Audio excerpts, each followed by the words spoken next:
Bom dia, meus queridos alunos do segundo ano do Colégio TEL. Nós estamos iniciando mais uma etapa,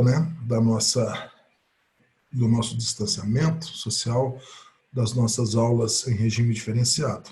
E cada uma dessas etapas a gente tem conseguido, vencê-las uma a uma, cada um com o seu grau de facilidade, com o seu grau de dificuldade, uns mais, outros menos, mas a gente tem caminhado.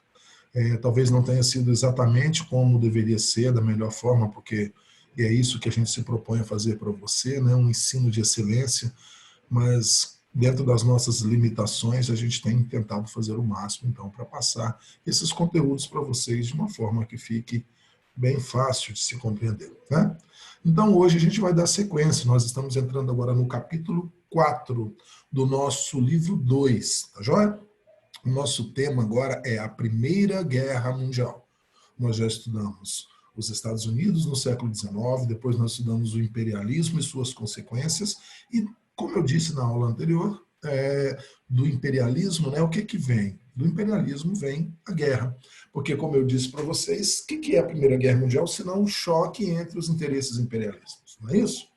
Então, esses interesses imperialistas, logicamente, vão levar as nações a se organizarem em blocos, que nós vamos chamar de alianças, e na Primeira Guerra Mundial vai haver duas alianças bem claras, a Tríplice Aliança e a Tríplice Entente. Nós vamos estudar cada uma delas agora, nesta aula e na próxima, e compreender esse processo que culminou em uma das mais sangrentas, que até 1939 era chamada de a Grande Guerra.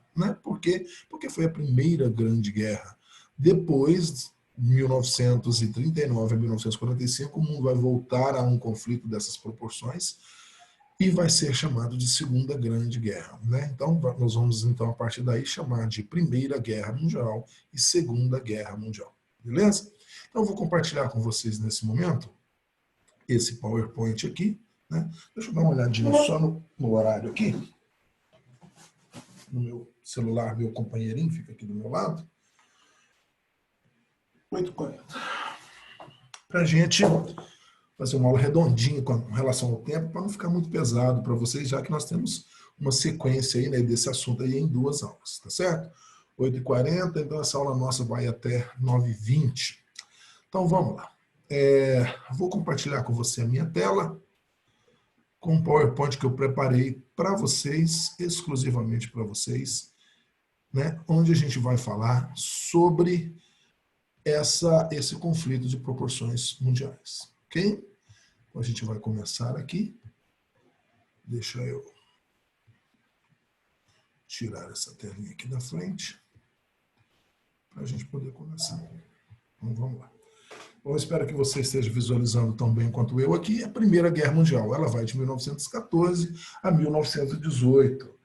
Ué, professor, então está bem na sequência, daquele período que a gente estudou do imperialismo do século XIX. Então, o imperialismo do século XIX desemboca no século XX já, começando uma guerra, dessas proporções. Aí a gente está vendo aí soldados escrevendo uma cartinha aqui, Nós estamos vendo um soldado dormindo.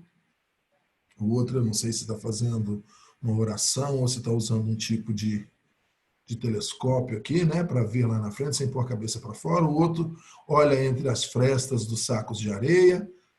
Isso aqui é a trincheira.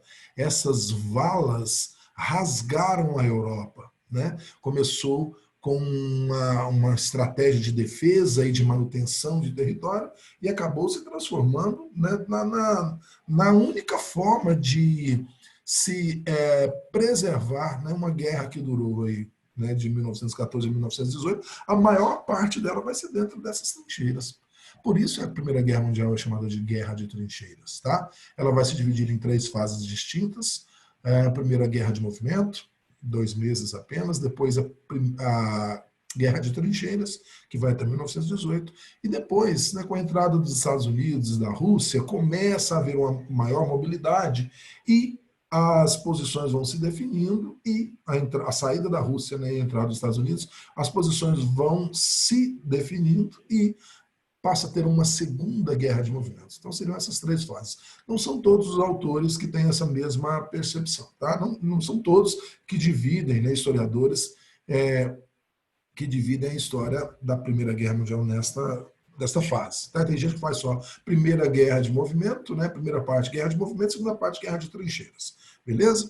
Então vamos lá. Então vamos ver aqui as razões da Primeira Guerra Mundial. Razões. Essa Primeira Guerra Mundial, como a gente já estudou no capítulo anterior, os nacionalismos que a gente viu aí, eu expliquei para vocês que era amplamente trabalhada a ideia do patriotismo, mas tudo isso numa intenção, logicamente, de tornar o cidadão um defensor dos interesses da pátria. Só que aí, vamos lá, interesse da pátria, interesse de quem? Interesse do capital. É claro que o amor ao país. Você dizer, eu sou brasileiro e amo meu país. Não poderia ser de outra forma. Quando a gente viaja, né, para fora do Brasil e que alguém faz algum comentário do tipo, lá no país de vocês, lá no Brasil, vocês têm energia elétrica, né? Ah, lá no Brasil é terrível, né? Tem bala perdida, a gente morre toda hora nas ruas. A gente fala, olha, lá tem essa violência, sim, em alguns lugares, mas não é uma característica do meu país. No meu país tem coisas maravilhosas, né? E que pena que você só saiba, só tenha registrados os pontos negativos que realmente existem lá. Mas lá existem coisas e pessoas maravilhosas. A gente sempre vai entrar em defesa do nosso país, porque é a nossa terra, é a terra que nós amamos, e também porque é uma grande verdade o que eu acabei de dizer aqui, né? O Brasil é um país de pessoas maravilhosas e, infelizmente, a imagem que fica lá fora, muitas vezes, é só a imagem do que está errado, porque há uma tendência muito grande nas pessoas de comentar o que está errado, né? De vez em quando alguém, né, nas redes sociais joga aí uma coisa linda que alguém fez, emociona e tal. E isso acontece o tempo todo, né? Olha, está escrito aí, né, na minha telinha aqui, ó, enquanto o bem existir, o mal tem cura. Coisas boas acontecem o tempo todo, mas a gente quase sempre vê as pessoas dando ênfase ao quê? Dando ênfase ao que está errado, ao que não é bacana, né? É claro que tem que registrar, mas tem tanta coisa boa, né, que existe, que acontece e as pessoas parecem que não se importam mais, né? Então vamos lá. Esse nacionalismo, quando ele é exacerbado, o que quer dizer isso? Exagerado, ele passa a ser prejudicial. Uma das razões da Primeira Guerra Mundial é exatamente esse nacionalismo exacerbado. É uma ideia de que a minha nação é superior a outra nação e que para a minha nação ser feliz, para a minha nação progredir, para que cada indivíduo do meu país tenha uma melhor qualidade de vida, se faz necessário que o meu país avance sobre o território do outro. Essa ideia, que parece absurda hoje no século XXI, no início do século XX, parecia bem lógico para muita gente. Por isso que eu até falo, a Primeira Guerra Mundial, se você vê a imagem das pessoas partindo para a Primeira Guerra Mundial, você vai pensar que eles estão indo para uma grande temporada de férias. Os navios que partiam da Inglaterra, dos portos ingleses, até mesmo nos Estados Unidos, quando os Estados Unidos entram na Primeira Guerra Mundial, se você vê as pessoas, a banda de música tocando, enquanto os soldados jovens embarcam para uma guerra que vai durar aí 4 anos e que vai passar, como eu disse, uma parte dela dentro de trincheiras. Soldados vão morrer sem conhecer, né, o filho da esposa que ele deixou grávida, né, o filho dele que está ficando para trás, porque muitos acharam que ia ser uma guerra rápida, tipo assim, eu vou ali matar uns alemães e volto para almoçar, né? É um jogo rápido, né? E não foi bem assim, né? Todos os dois lados afirmavam que a sua superioridade era maior que a do inimigo, plantaram esse ideal no povo e com essa crença era uma honra, né? A pessoa entrar na Primeira Guerra Mundial era uma honra para os pais, para as esposas ver os seus maridos, né? A publicidade que foi feita para que a Primeira Guerra Mundial fosse algo que todo mundo quisesse. Para os Estados Unidos, por exemplo, entrar na guerra por volta de 1917, para os Estados Unidos 17 para 18, para os Estados Unidos entrar na Primeira Guerra Mundial, foi feita toda uma campanha, o tio Sam com aquele dedão apontando, dizendo I want you, né? E os Estados Unidos, quem não queria ir para a guerra, quem se recusava, recebia pelo correio uma cartinha com uma pena branca, símbolo da covardia. Até os vizinhos ali depois questionavam isso. Então houve todo um processo como é que eu posso dizer, de endeusamento da guerra, como se fosse algo que fosse fazer bem para todo mundo, né? E a principal o principal verniz é o nacionalismo. Gente, eu servi o Exército, eu tive a honra de ser um dos dragões da independência, né, servi em Brasília, na cavalaria. Confesso que não fui voluntário na época, fui porque era obrigatório, mas o tempo que eu fiquei lá, 1 ano e 2 meses, eu me senti muito orgulhoso de vestir uma farda dos Dragões da Independência, né? A gente fazia guardas no Palácio do Planalto, no Alvorada, né? No Palácio do Jaburu e tantos outros lugares. E eu me lembro que toda semana a gente cantava o hino do soldado. O hino do soldado diz assim: nós somos da pátria guardas, fiéis soldados por ela amados, nas cores da nossa farda rebrilha a glória, fuge a vitória. Em nosso valor se encerra toda a esperança que um povo alcança. No peito em que ela impera, no peito em que ela encerra, impera a glória, fuge a vitória. Esse pedaço eu quero que você preste atenção. A paz queremos com fervor, a guerra só nos causa dor, porém, se a pátria amada for um dia ultrajada, lutaremos sem temor. Como é sublime saber amar, com a alma adorar a terra onde se nasce, amor febril pelo Brasil, no coração não há quem passe. Tá vendo? Esse é o hino, né, que os soldados, né, que eu cantava quando eu estava servindo no Exército, e eu não me imaginava numa guerra, né, vivendo num país pacífico como o Brasil, mas essas palavras, como estou repetindo ela aqui para você agora, elas sempre estiveram no meu inconsciente, porque todos os dias, ao hastear a bandeira, eu cantava que a paz nós queremos com fervor, que a guerra nos causa dor, mas, porém, né, se a pátria amada for um dia ultrajada, lutaremos sem temor. Então, o nacionalismo, ele coloca em nós esse sentimento pátrio de defesa do nosso território e das pessoas e patrimônio, né? E isso faz parte, né, da nossa existência. Infelizmente, tem sido assim através dos tempos, as guerras, sejam elas para avançar e dominar território, sejam elas para proteger o seu território do avanço inimigo. Mas quando isso é utilizado de forma, como é que eu posso dizer, de forma maldosa por elites que querem controlar o mercado, vira isso que a gente está vendo. Então é por isso que uma das principais razões da Primeira Guerra é o nacionalismo exagerado. Implantar na cabeça das pessoas, como a França fez com o povo, né, como o governo francês fez com o seu povo, de que eles precisavam tomar de volta uma região chamada Alsácia e uma outra chamada Lorena, porque foi perdido para a Prússia lá numa guerra franco-prussiana do século XIX, em 1912, 13. As crianças eram bombardeadas nas escolas, os adultos eram bombardeados com a ideia de que a França, por uma questão de honra, precisava da Alsácia e a Lorena de volta. E por que que era? Porque ela era uma região rica em carvão e minério de ferro, muito importante para os industriais franceses, ou seja, para a burguesia ter mais lucro, né? Então, esse contexto em que o nacionalismo é plantado na cabeça das pessoas como uma ideia de que a pátria está em perigo e que você vai defendê-la, quando na verdade estar em perigo é o quê? Quando eu vou para cima do inimigo, né? Então não é bem a questão da pátria em perigo. Quem assistiu o filme Avatar, aquele filme daquele povo azul que vivia num planeta distante, os humanos chegam para tomar uma energia que eles têm que é vital, uma energia que através da natureza passa para as pessoas, né? E lá no filme, os humanos estão invadindo o planeta daqueles seres azuis. Os humanos querem tomar o que é vital para eles, mas o comandante dos soldados falam para os soldados, exortam os soldados a irem para uma batalha contra um inimigo que está colocando a raça humana em perigo, que quer extinguir a raça humana. Olha que coisa interessante. Eles se deslocam do planeta deles até o planeta do outro para extrair o que é vital para o outro e que seria interessante economicamente para os terráqueos, mas o culpado é o outro, né? Então, essa ideia, né, de nacionalismo, ela é muito, muito, muito, muito explorada da Primeira Guerra Mundial. Junto com ela vem o imperialismo e as rivalidades que cada nação tem uma contra a outra por causa desses interesses imperialistas que a gente já estudou nos capítulos anteriores. Beleza? Então vamos lá para o nosso próximo tópico. Rivalidades imperialistas é exatamente o que eu vou falar agora. Aceitam uma águazinha com o copinho do poderoso Tigrão? De todas as rivalidades imperialistas da Primeira Guerra Mundial, 3 em especial vai chamar muita atenção: da Alemanha, da França e da Inglaterra. Por quê?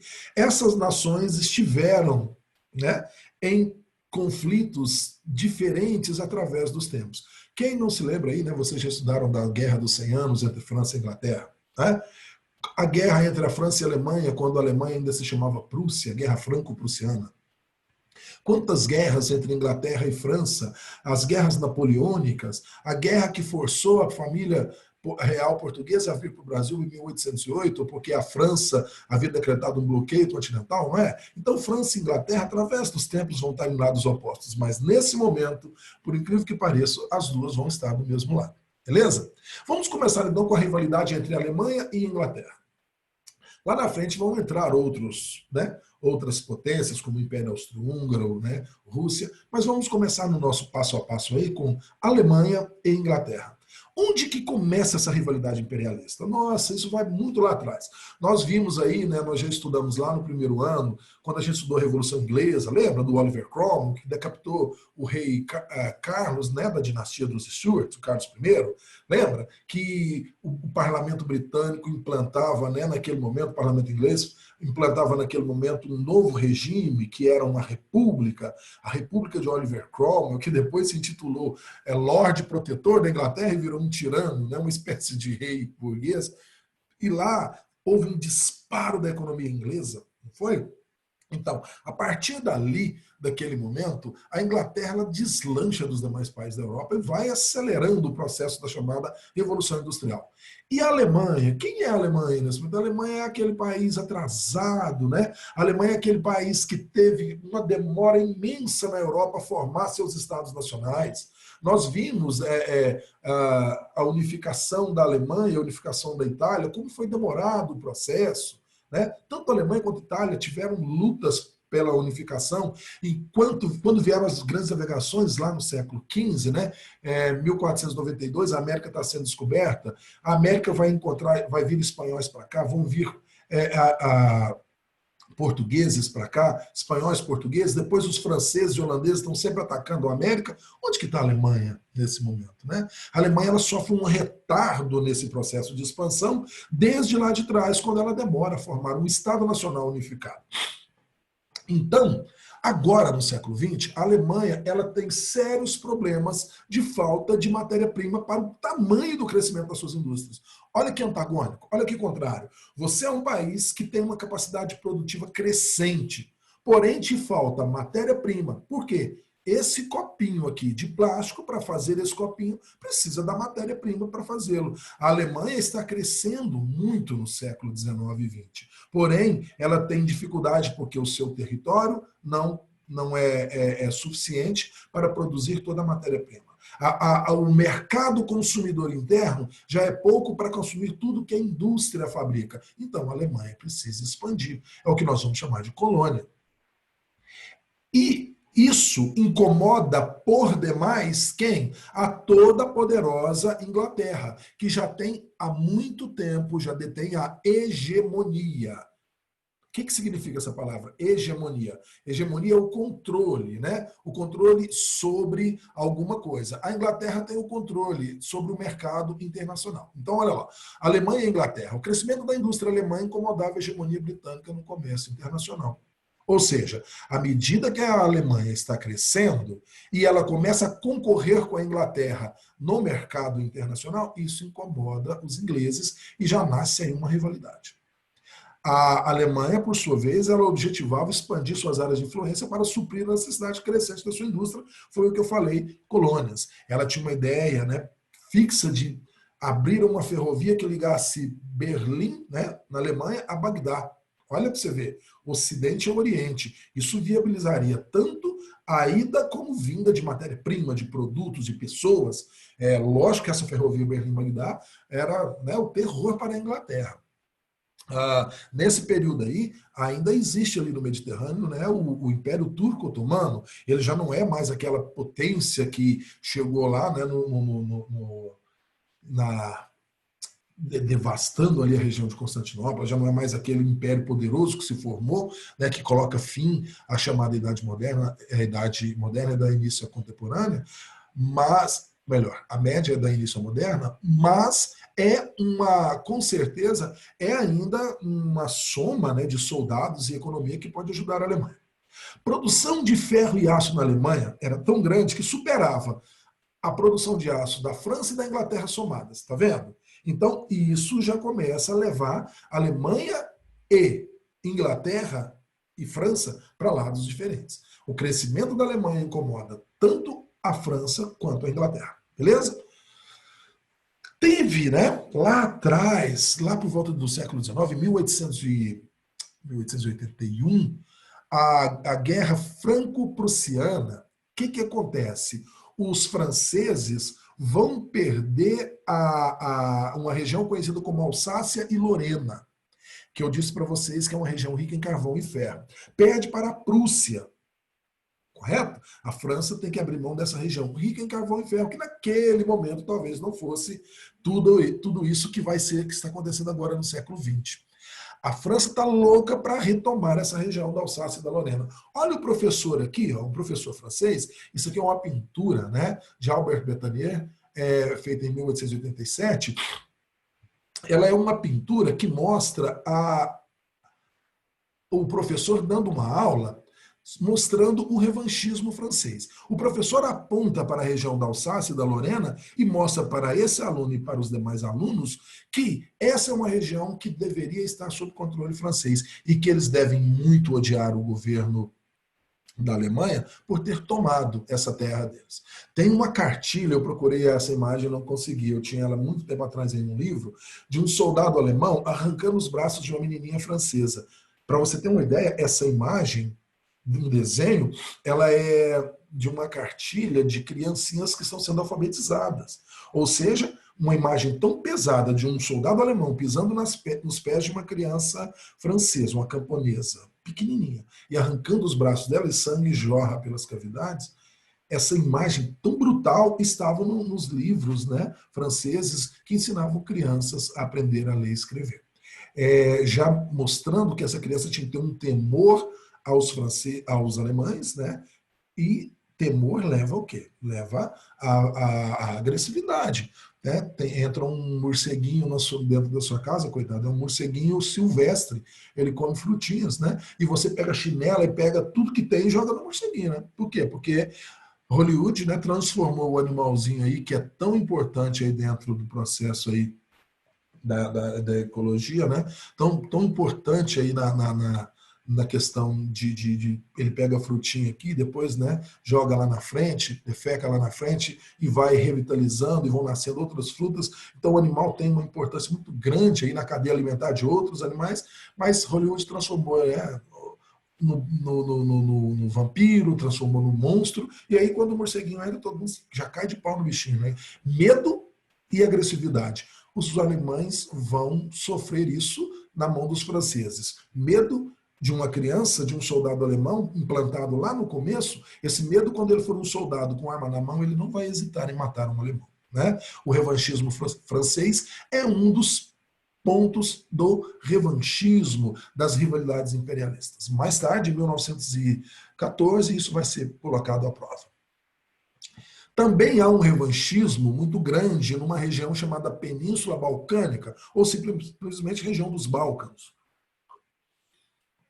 É nessa região aí que vai passar a ferrovia Berlim-Bagdá, que vai começar a ser construída pela Alemanha, que vai fazer um contrato aí com a Inglaterra e com a França para construírem juntas, mas a França e a Inglaterra não acreditam muito no projeto e não deixam, não colocam dinheiro e também não querem que a Alemanha construa.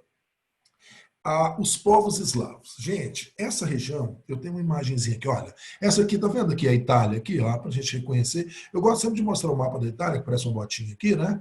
Pra gente ver aqui a Grécia com as suas ilhas, né? Antigas Esparta, aqui Atenas, que a gente já estudou, né? Olha aqui, a Grécia tem um território bastante dividido, né? Lembra de eu falar no ano passado? O território entrecortado. Eu falei para você, a ausência de unidade territorial levou muito tempo à ausência de unidade política.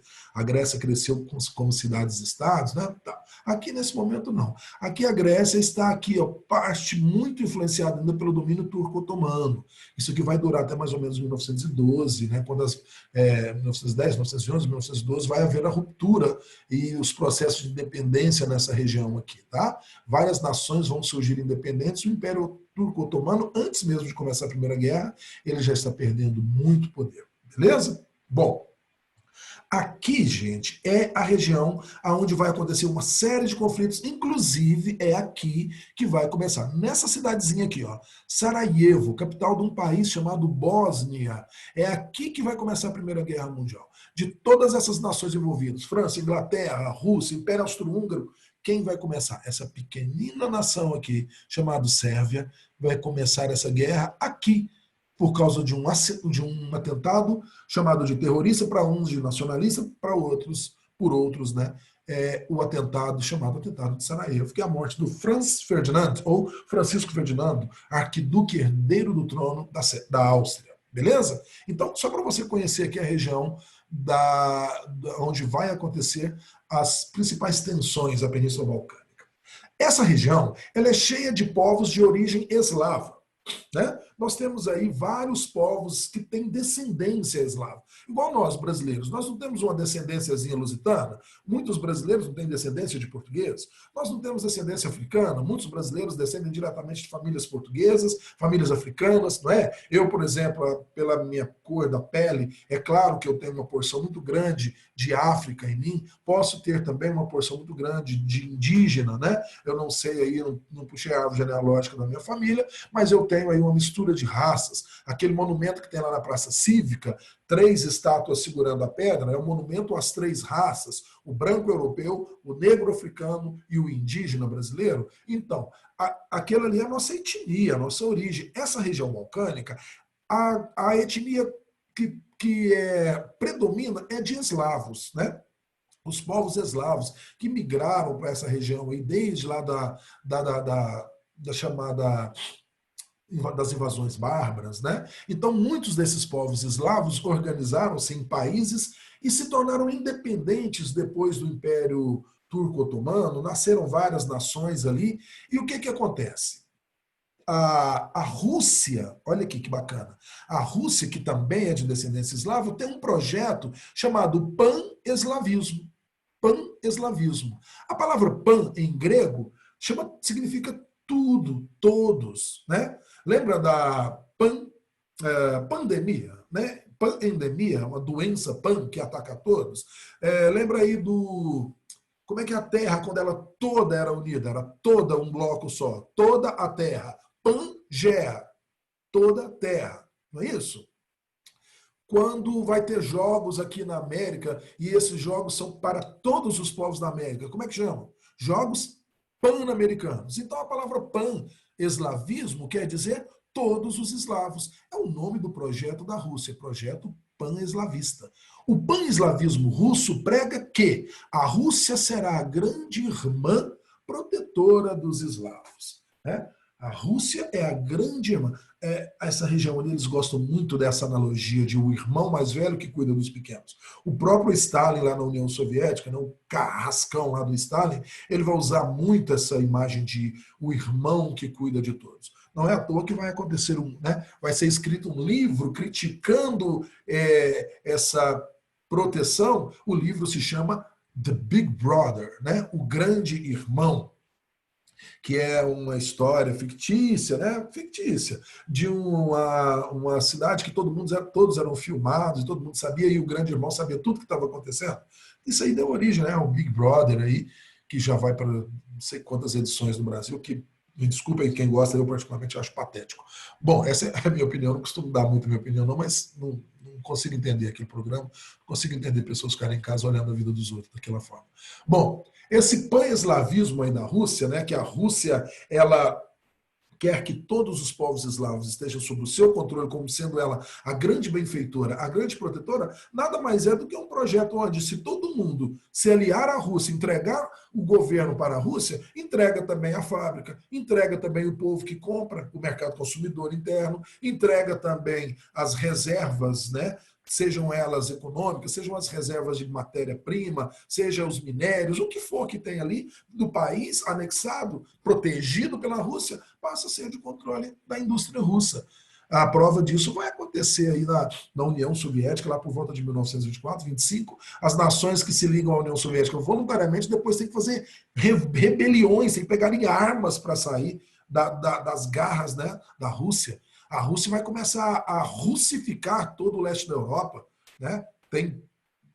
Stalin colocou russos em regiões, né, onde viviam outros povos. Eles tirou um monte de gente, colocou russo lá, porque ele estava russificando ali o leste europeu, transformando tudo numa grande Rússia, né? Então, esse projeto da grande protetora, né, da Rússia, isso aí já é, né, antigo e aconteceu depois no governo de Stalin, depois lá de 1945, né, durante a Segunda Guerra Mundial e até depois. Bom, um outro grande, né, um outro gigante é o Império Austro-Húngaro. Olha, também de origem eslava, um grande império da região. Várias nações já estão anexadas. Quando eu digo que ele é um império, significa que ele tem várias nações sob seu controle, não é isso? Isso torna um império. Várias nações eslavas já estavam sob o controle do Império Austro-Húngaro. Com isso, ele é um gigante. E qual é o projeto dele? Aumentar ainda mais o número de nações eslavas. Notem que o projeto do Império Austro-Húngaro choca com os desejos imperialistas do pan-eslavismo russo. O Império Austro-Húngaro já tem várias nações eslavas sob seu controle, anexadas, por isso ele é um império. A Rússia, que também é um império governado pelos czares, tá? Nesse momento aí pelo Nicolau II, da dinastia dos Romanov, esses Romanov que governam a Rússia há mais de 300 anos, vão cair em 1917 com a Revolução. Essa Rússia aqui, olha, a grande irmã protetora dos eslavos, o projeto pan-eslavismo vai chocar com o pan-eslavismo austro-húngaro também, porque ele também deseja o controle dos povos eslavos. Paralelamente a isso, ali na região vai estar acontecendo o pan-germanismo. A Alemanha tem uma ideia fixa de unir todas as nações que falam língua alemã, que têm povos alemães. Da antiga Prússia, que se dividiu. Né? A Áustria, por exemplo, tem uma maioria alemã. Né? Ali no sul da Tchecoslováquia, tem a região dos Sudetos, de língua alemã. Então, todas essas regiões, mais tarde Adolf Hitler vai fazer o seu projeto Anschluss, onde ele vai tentar reunir os povos de língua alemã e vai anexa primeiro a Áustria, depois o sul da Tchecoslováquia, depois a Tchecoslováquia toda, né? Ele está anexando territórios lá na Segunda Guerra Mundial, tentando dar sequência a esse pan-germanismo aqui, tá? E é isso aí que vai levar a futuramente um atrito chamado Segunda Guerra Mundial, esse expansionismo alemão. Bom, então, por enquanto, o pan-germanismo, né, a ideia de todos os povos germânicos, ou pelo menos de língua germânica, unificados sob o controle da Alemanha. Está vendo que é um barril de pólvora, essa Península Balcânica? E, para piorar, é um paísinho que é inexpressivo em termos bélicos, a Sérvia, a pequenina Sérvia, mas que tem ambições muito grandes, o projeto da formação da Grande Sérvia, que nada mais é, acreditem, o projeto do governo sérvio e da população sérvia, do nacionalismo sérvio, que era muito trabalhado isso na cabeça dos sérvios também, era exatamente esse aqui, ó, que a Sérvia se tornasse uma grande protetora dos povos eslavos, unindo as nações eslavas. O próximo passo da Sérvia era exatamente uma região chamada Bósnia, né? Era a Bósnia. Anexar a Bósnia à Sérvia e formar um território maior ainda. Só que o Império Austro-Húngaro vai fazer isso antes, tá? Aí vai começar o problema da guerra. Deixa eu só pegar meu celular aqui.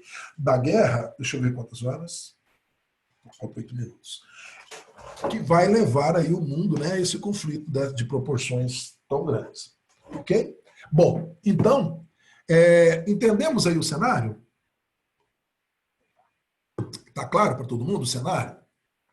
Os desejos imperialistas. Vocês viram que até agora, na frente de tudo está o quê? Os interesses econômicos da burguesia. Por trás de tudo está o quê? Um pano, né? Um pano de fundo que é igual o meu aqui, ó. Eu estou aqui falando, atrás de mim tem um cenário. Atrás de tudo isso está o quê? O nacionalismo.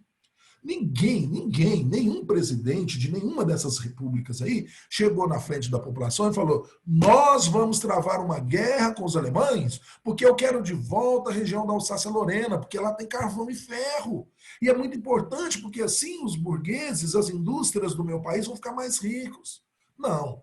Quando se falava nisso é uma região importante que pertenceu ao nosso território, que foi nosso território, que foi usurpado, que foi tomado. Lá é terra dos nossos ancestrais. Ora, gente, a gente já viu filmes aí épicos, né, da Roma Antiga. Quem não assistiu aí, eu falo sempre dele, eu gosto muito desse filme que se chama Gladiador. Quando vai começar a batalha lá, né, o Maximus, o general, fala aos seus soldados que eles estão lutando pela defesa da sua pátria, do seu território, das suas famílias, e que se por acaso eles estiverem cavalgando sozinho no meio da batalha e se ver no meio de um campo vasto de trigo sozinho, não precisa se preocupar, porque eles já chegaram no Elísio, né, que seria a terra dos mortos, né, o paraíso lá. Então, há todo um preparo, né, para ir às batalhas. Está acontecendo exatamente isso nesse momento aqui na Península Balcânica. Tá joia? Bom, se está acontecendo isso, né, queridos? Se está acontecendo isso, é claro que o cenário está pedindo uma coisa muito interessante. O cenário pede que as pessoas se resguardem, que as nações, perdão, as nações se resguardem.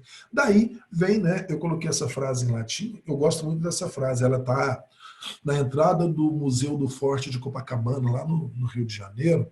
Quando você entra no Museu do Forte de Copacabana, um lugar bacana, você precisa, quem for ao Rio de Janeiro aí, né, futuramente, quando passar esse problema de pandemia aí, conheça o Forte de Copacabana, né? Lá tem toda a nossa tecnologia bélica daquela época. Você vai ver que lá tem canhões que, se forem disparados, hoje ainda estraçalham vidros, só o som deles estraçalha vidros ali na região ali da Orla, potências, né, dos canhões que protegiam o litoral brasileiro e o país, né, claro.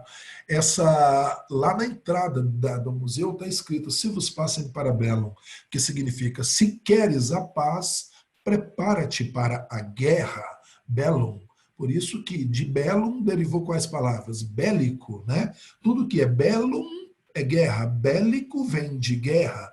Material bélico, material de guerra. Intenções bélicas, intenções de guerra. Projeto beligerante, projeto de quem quer fazer a guerra. Então, por que "se queres a paz, prepara-te para a guerra"? Por que eu coloquei isso? Porque é o que vai estar acontecendo na Europa, meus queridos alunos. É exatamente isso. A Europa está passando por um momento onde é fato, não há como evitar isso. Vai acontecer a guerra. Não é uma questão de se, mas é uma questão de quando. E por que nós sabemos que vai acontecer? Por que nós sabemos que vai acontecer? Vai acontecer porque, infelizmente, os homens que tomam as decisões querem a guerra. Parece a eles que é algo que não se pode evitar.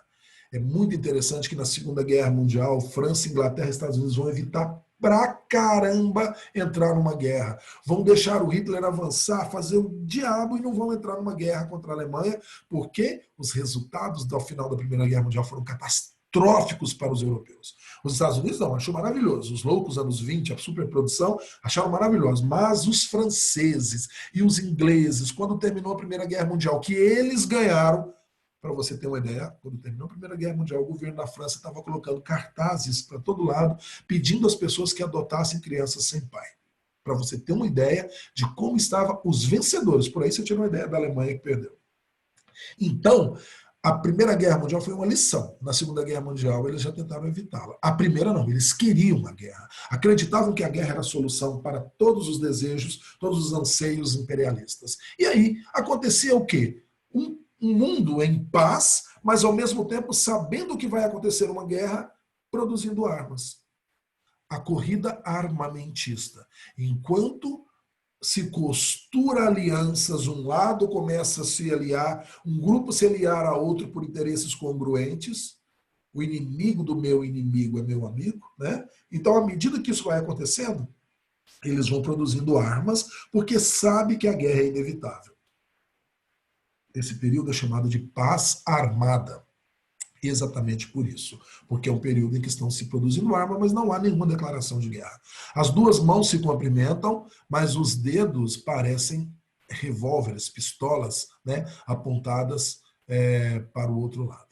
Tá certo? Então é muito interessante isso, porque se você observar bem, a pistola ela parte do braço de quem cumprimenta. Tá vendo? E com a mão de cá, a mão da direita aperta a pistola que nasce no braço esquerdo do outro, no braço direito do outro homem, né? Então, quer dizer, tem uma série de simbolismos aí, né? Usar a tecnologia, usar o território do outro, usar a matéria-prima, tudo que, que a outra nação pode ter. E aí é uma aliança, mas essa aliança pode virar guerra.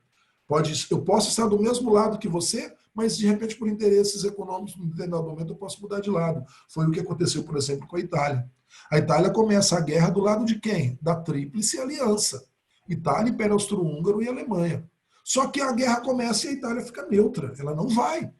E aí, em 1915, quase um ano depois da guerra ter começado, a Itália pende para um lado, que é o lado da Tríplice Entente, entrando na guerra. Tá certo? Tá vendo? Então, essa paz armada, essa corrida armamentista, é exatamente essa imagem que você está vendo aí. Eles estão se armando, estão criando laços. Esses laços nós vamos chamar de política de alianças. Tá vendo? Olha aí a política de alianças. Olha, tá vendo que um homem abraça o outro e ao mesmo tempo que ele abraça, a faca come nas costas aí?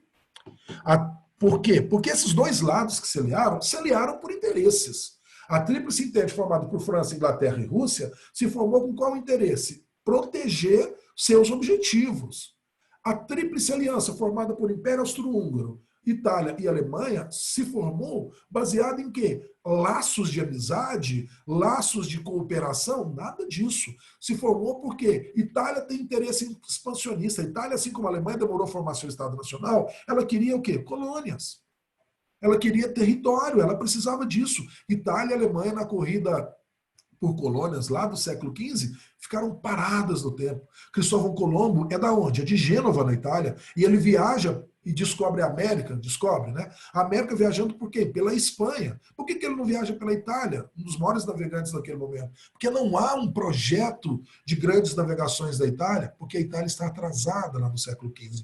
E esse atraso vai empurrando para o 16, 17, 18. Quando chega no século XX, olha a Itália aí, como a Alemanha numa crescente, né, econômica, mas precisando de matéria-prima, de mercado consumidor, de território para expandir sua indústria. Então, Itália e Alemanha vão estar do mesmo lado. Poderiam tranquilamente estar lutando uma contra a outra, já que querem a mesma coisa. Mas, inicialmente, Alemanha e Itália estão do mesmo lado. Só que, como eu disse para vocês, em 1915 a Itália vai receber uma proposta da França e da Inglaterra para que ela tenha colônias ao final da guerra. Essa proposta, né, essa promessa não vai ser cumprida, o que vai levar a Itália também a ficar muito irada, e na Segunda Guerra Mundial, lá está a Itália de novo do lado da Alemanha contra a França e a Inglaterra, né, tentando fazer valer as promessas que lhe foram feitas e não foram cumpridas. O Império Austro-Húngaro está aí contra a Rússia, claro, porque os dois brigam pelos povos eslavos, né? Do lado da Alemanha, porque a Alemanha quer o pan-germanismo e ele quer o pan-eslavismo, isso parece que juntos vão poder construir, né?